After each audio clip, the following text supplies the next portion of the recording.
कहानी की शुरुआत में हम एक सबमरीन को देखते हैं जिसके अंदर एक आदमी मार्क था जो रेस्क्यू टीम का लीडर होता है। मार्क और उसकी टीम के लोग यहाँ कुछ लोगों को बचाने के लिए आए होते हैं। वो सब उन लोगों को उस मरीन से बाहर निकाल ही रहे थे। तभी अचानक एक बहुत बड़ा क्रीचर उनकी मरीन से टकरा जाता है। उस झटके की वजह से वो मरीन टूटने लगती है, इसलिए जल्दी से वो बचे लोगों को वहाँ से बाहर निकालने लगते हैं। कुछ लोगों को वो ऊपर ले आते हैं, लेकिन बाकी कुछ लोग उस मरीन के अंदर ही फंस जाते हैं। इसलिए मजबूरन वो बाकी लोगों को छोड़कर वहाँ से भाग निकलते हैं। जैसे ही वो वहाँ से निकलते हैं, पीछे से वो क्रीचर उस मरीन को पूरी तरह तबाह कर देता है। इसके बाद हमें पूरे 5 साल बाद दिखाया जाता है, जहां एक हेलीकॉप्टर सीधा समुद्र के बीचों बीच बसे एक रिसर्च सेंटर जिसका नाम माना 1 है उसकी तरफ बढ़ रहा था। वो हेलीकॉप्टर सीधा उस रिसर्च सेंटर पर आकर लैंड होता है। उस हेलीकॉप्टर से एक आदमी जैक, जो इस रिसर्च सेंटर का ओनर था, वो बाहर आता है। जैक रिसर्च सेंटर की टीम के लीडर डॉक्टर जैंग से मिलता है। इस सेंटर पर डॉक्टर जैंग के साथ उसकी बेटी जैनी भी थी। वो डॉक्टर जैक को सीधा समंदर के अंदर बने अंडर वाटर स्टेशन पर ले जाता है, जिसके पास बहुत बड़ी व्हेल और भी कई तरह के समुद्री जीव थे, जिन्हें देखकर वो बहुत खुश हो जाता है। डॉक्टर उसे बताता है कि आज तक हम सिर्फ मारियाना ट्रेंच को ही दुनिया की सबसे गहरी खाई मानते आ रहे हैं, लेकिन ऐसा बिल्कुल नहीं है, क्योंकि मारियाना ट्रेंच के नीचे हमें और भी कई तरह की खाइयां मिली हैं। हमें लगता है कि उन खाइयों के नीचे कोई ऐसी चीज हो सकती है जो पहले हमने कभी ना देखी हो। इसलिए उन्होंने उस समंदर के अंदर अपनी एक सबमरीन भेजी होती है, जिसके अंदर पूरे 3 लोग थे। उस सबमरीन को एक लड़की एलिस चलाकर उस सबमरीन को सीधा समंदर के बीचों बीच ले जाती है। समंदर की गहराई तक आते ही पीछे से एक कंट्रोलर उन्हें उस खाई के अंदर जाने के लिए कहता है। वो अपनी सबमरीन लेकर सीधा उस गहराई के नीचे तक ले आते हैं। जैसे ही वो नीचे उतरते हैं, वहाँ उन्हें बहुत सारी वेल्स और भी कई तरह के अजीबोगरीब क्रीचर्स और मॉन्स्टर दिखाई दे रहे थे, जिसे देखकर उनके होश ही उड़ जाते हैं। वहाँ उनकी खुशी का कोई ठिकाना नहीं था, लेकिन उन्हें क्या पता कि उनकी खुशी कुछ ही देर की मेहमान है। और तभी उनके रडार में एक बहुत बड़ी चीज उनकी तरफ बढ़ती हुई दिखाई देती है। ये देखकर वो थोड़े घबरा जाते हैं और अचानक वही चीज आकर जोर से उनकी सबमरीन से टकरा जाती है। उनकी सबमरीन भी उनके कंट्रोल से बाहर होती जा रही थी। एलिस जल्दी से रिसर्च सेंटर से कांटेक्ट करती है, लेकिन बदकिस्मती से उनका कनेक्शन रिसर्च सेंटर से कट हो जाता है। रिसर्च सेंटर के अंदर सबको उनकी कोई भी आवाज सुनाई नहीं दे रही थी, लेकिन सबमरीन से अभी भी उनकी लोकेशन उन्हें दिख रही थी। अब इससे पहले वो क्रीचर उन्हें मार डाले, वो उस गहराई तक जाकर उन्हें ढूंढने का फैसला करते हैं। वहाँ एक टीम मेंबर सबसे कहता है कि हम में से कोई भी उस गहराई तक चाहकर भी नहीं पहुंच सकता, क्योंकि वहाँ अगर हम पहुंच भी गए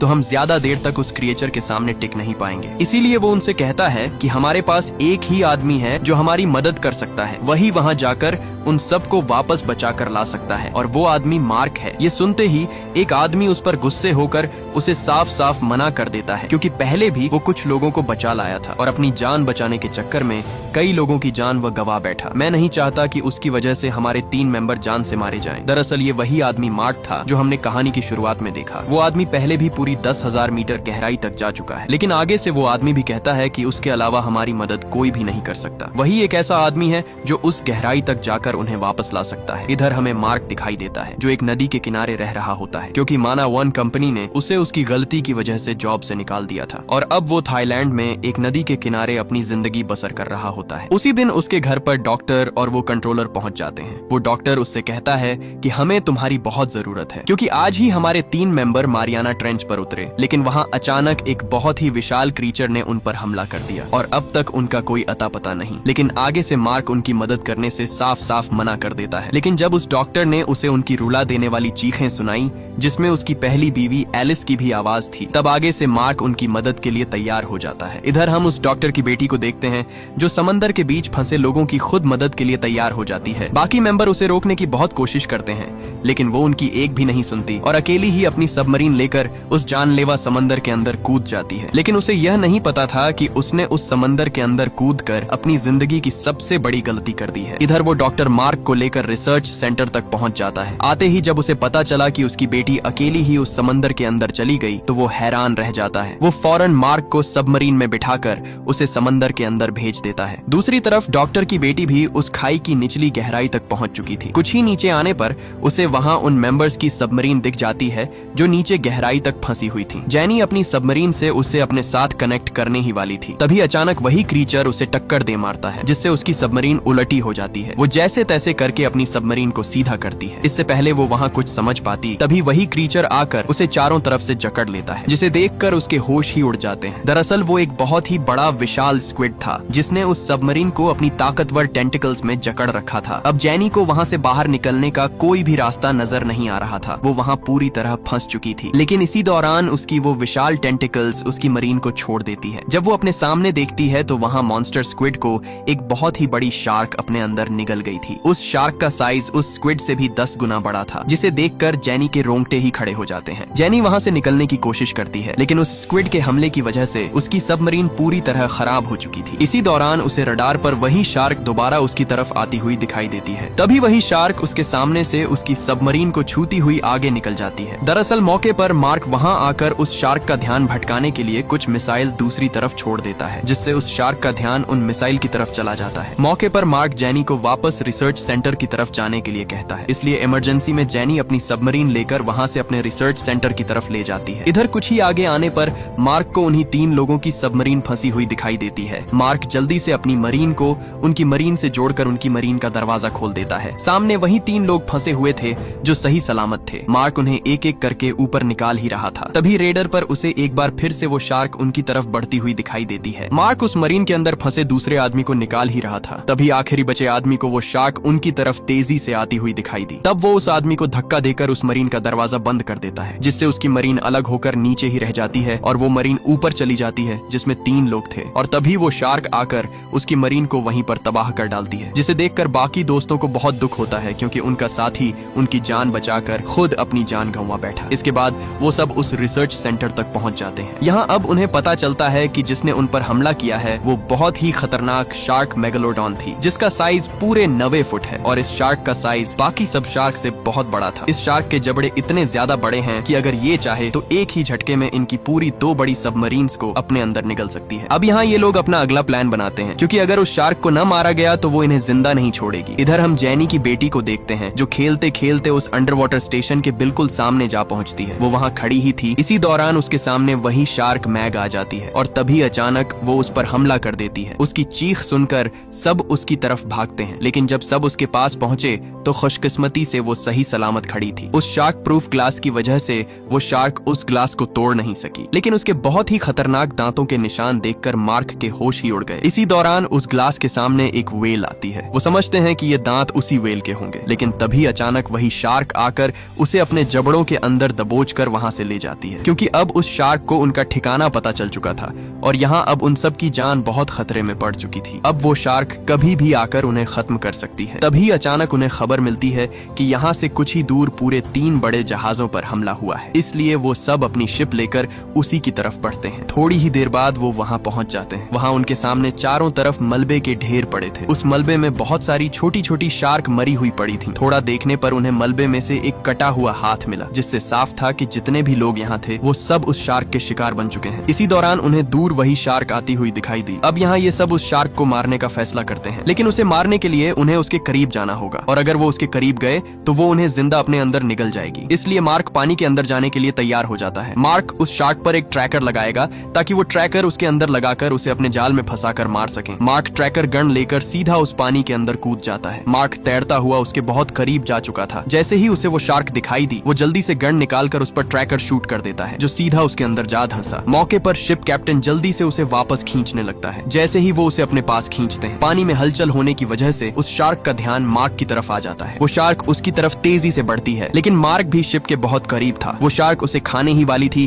तभी मौके पर वो सब लोग जोर लगाकर उसे शिप पर खींच लेते हैं, लेकिन अब वो शार्क उन्हें छोड़ने वाली नहीं थी। इसलिए उस शार्क को बेहोश करने के लिए जैनी एक बने मजबूत ग्लास में कूद पड़ती है। जैसे ही वो पानी के अंदर जाती है, ऊपर से एक आदमी पानी के अंदर छोटी छोटी मछलियां फेंक देता है ताकि वो शार्क उसकी गंध से उसके पास आ सके। चारा आते ही छोटी मोटी शार्क उसके ग्लास को चारों तरफ से घेर लेती है। अभी तक वो मॉन्स्टर शार्क उसके करीब नहीं आई थी। लेकिन कुछ ही देर बाद अचानक वो शार्क आकर उसे जोर से टक्कर दे मारती है। खुशकिस्मती से ग्लास मजबूत होने की वजह से उसे ज्यादा कुछ नहीं होता। उस शार्क का साइज देखते ही उसके रोंगटे खड़े हो जाते हैं, क्योंकि वो शार्क दिखने में बहुत ही बड़ी थी। इससे पहले कि जैनी उस पर शूट करती, मौके पर वो शार्क वहाँ से भाग निकलती है। लेकिन तभी एकदम से वो शार्क पीछे से उस पर हमला कर देती है। उस ग्लास को वो शार्क अपने मुंह में दबोच कर वहाँ से ले जाने लगती है। उस शार्क के जोर जोर से ग्लास पटकने पर पीछे ग्लास से बंधी वो रॉड टूट जाती है, जिसे देखते ही मार्क तुरंत उस पानी के अंदर कूद जाता है। इधर मौका देखते ही जैनी ने वो जहरीला इंजेक्शन उस शार्क पर दे मारा और वो इंजेक्शन सीधा उसके चेहरे पर जा धंसा। यहाँ मार्क उसकी तरफ तेजी से बढ़ रहा था, लेकिन तभी अचानक उस शार्क के मुंह से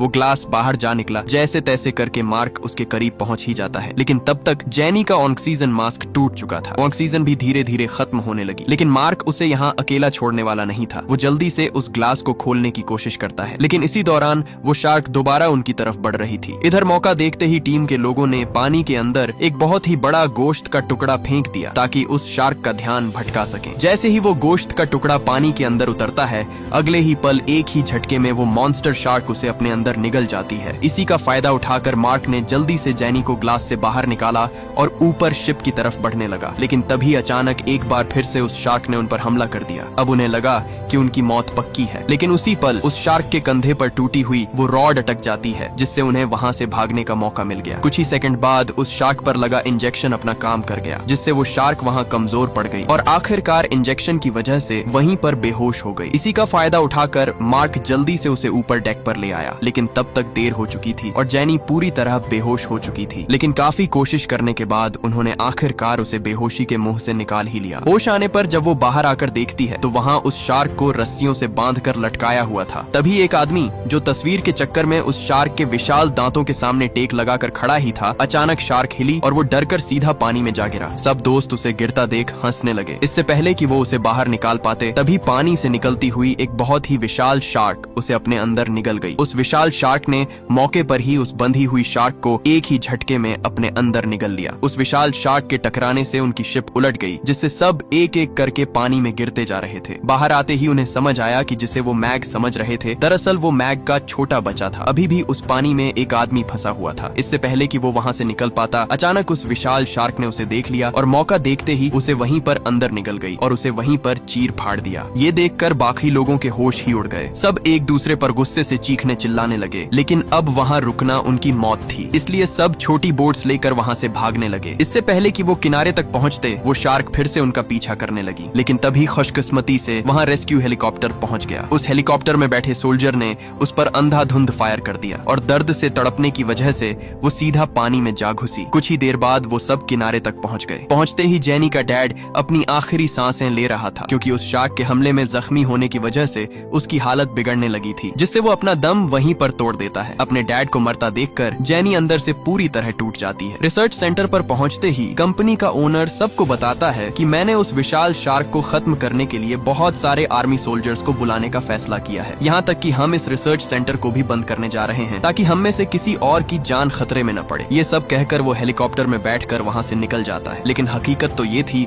कि उसने किसी आर्मी को नहीं बुलाया था। दरअसल वो खुद शार्क को मारकर सारा क्रेडिट खुद लेना चाहता था, ताकि उसका रिसर्च सेंटर बंद न हो। उसने उस शार्क को मारने के लिए कई तरह के खतरनाक बॉम्ब मंगवा लिए थे। कुछ ही देर बाद वो सब उस जगह पर पहुंच जाते हैं जहां वो शार्क थी। पहुंचते ही उन्होंने पानी के अंदर बॉम्ब बरसाना शुरू कर दिए। उन बॉम्ब के फटते ही पूरे पानी में उस शार्क के टुकड़े टुकड़े हो जाते हैं, जिसे देखकर उसे लगा कि आखिरकार उसने उस विशाल शार्क को मार ही डाला। लेकिन जब वो उन गोश्त के टुकड़ों के पास पहुंचे, तब उन्हें पता चला कि जिसे उन्होंने मारा है वो कोई शार्क नहीं, बल्कि एक बड़ी व्हेल थी, जो उनके बरसाए गए बॉम्बों की वजह से मारी गई। उनकी शिप जैसे ही वहाँ से जाने लगी, तभी पीछे से खड़ा वो ओनर पानी के अंदर जा गिरा। वो शिप उसे देख नहीं पाई और वहाँ से चली गई। बदकिस्मती से वो विशाल शार्क भी उसकी तरफ ही बढ़ रही थी। वो बचने के लिए जल्दी से उस व्हेल के ऊपर चढ़ने लगा, लेकिन पीछे से अचानक वो शार्क आकर उसे अपने अंदर निगल गई। इधर अपनी शिप के अंदर मार्क को पता चलता है कि वो शार्क दूसरी तरफ बसे समुद्री बीच की तरफ तेजी से बढ़ती जा रही है। उस बीच के अंदर मजाक कर रहे बेचारे लोगों को क्या पता कि कुछ ही देर बाद उनकी मौत उनके पास पहुंचने वाली है। सब लोग अपने मजे में गुम थे, लेकिन इधर वो विशाल शार्क भी उनकी तरफ ही बढ़ रही थी। कुछ ही देर में वो विशाल शार्क उस बीच तक पहुंच गई और पहुंचते ही उसने सब लोगों पर अपना हल्ला बोल दिया। उसने एक के बाद एक सब लोगों को अपने अंदर निगलना शुरू कर दिया। सब लोग अपनी जान बचाकर इधर उधर भागने लगे, लेकिन अब बहुत देर हो चुकी थी, क्योंकि वो शार्क सबको जिंदा निगलती जा रही थी। लेकिन तभी तभी मौके पर मार्क और उसकी टीम वहां अपनी शिप लेकर पहुंच जाती है। मार्क ने जल्दी से एक डिवाइस उस पानी के अंदर फेंकी जो बिल्कुल उस शार्क जैसी आवाज निकालती थी। वो डिवाइस पानी के अंदर जाते ही जोर जोर से आवाज निकालने लगी। उस आवाज को सुनकर वो शार्क उस डिवाइस की तरफ बढ़ने लगी। मौके पर मार्क और जेनी भी अपने ग्लाइडर लेकर उस पानी में कूद चुके थे जो उस शार्क पर मिसाइल से हमला करने वाले थे। जैसे ही वो शार्क उनके पास पहुंची, वो दोनों अलग अलग दिशा में भाग निकले। वो शार्क मार्क के पीछे हाथ धोकर पड़ गई। मार्क भी अपना ग्लाइडर लेकर सीधे समंदर की गहराई तक घुसने लगा ताकि वो उस पर मिसाइल दाग सके, लेकिन वो शार्क उस पर लगातार हमला करती जा रही थी। मौका देखते ही मार्क ने उस पर मिसाइल बरसाने का बटन दबाया, लेकिन उस शार्क के हमले की वजह से उसके ग्लाइडर का लॉन्चर खराब हो चुका था। वो शार्क उसे अपने अंदर निगलने ही वाली थी। तभी जेनी ने पीछे से उस पर मिसाइल छोड़ दिया, लेकिन बदकिस्मती से इतना बड़ा मिसाइल भी उस शार्क का कुछ भी न बिगाड़ सका। उस शार्क के हमले की वजह से उसका ग्लाइडर खराब होने लगा। इससे पहले कि वो शार्क उसे अपने अंदर निगलती, मौके पर मार्क ने जल्दी से अपने ग्लाइडर की फ्लैश से उसका ध्यान अपनी तरफ खींच लिया, जिसे देखकर जेनी वहां से भाग निकली। उधर आसमान में उड़ते हुए पूरे 2 हेलीकॉप्टर समुद्र के अंदर हो रही जंग को लाइव कवर करने के लिए पहुंच चुके थे। लोगों को लगा कि शायद उस शार्क का काम तमाम हो गया, लेकिन अगले ही पल वो हेलीकॉप्टर दूसरे हेलीकॉप्टर से टकरा गया और दोनों वहीं पर ब्लास्ट हो गए। एक हेलीकॉप्टर सीधे पानी में जा गिरा और दूसरा सीधे उस शिप पर आ गिरा, लेकिन मौके पर ही सब लोग पानी में जा कूदे। यहाँ जेनी भी किसी तरह करके पानी से बाहर आ चुकी थी, लेकिन इधर मार्क बुरी तरह फंस चुका था। वो शार्क भी उसका पीछा नहीं छोड़ रही थी। अब वो मिसाइल से उस पर हमला तो कर नहीं सकता था, इसलिए उसके दिमाग में एक आइडिया आया। उसने तुरंत अपना ग्लाइडर टेढ़ा किया और ग्लाइडर की नुकीली धार कटर ऊपर शार्क की तरफ कर दी। मार्क जैसे जैसे ग्लाइडर को आगे लेता गया, वैसे वैसे वो कटर उसके पेट को बीच से चीरता गया, लेकिन तभी उसने उसे अपनी पूंछ से टक्कर दे मारी, जिससे उसका ग्लाइडर बेकाबू हो गया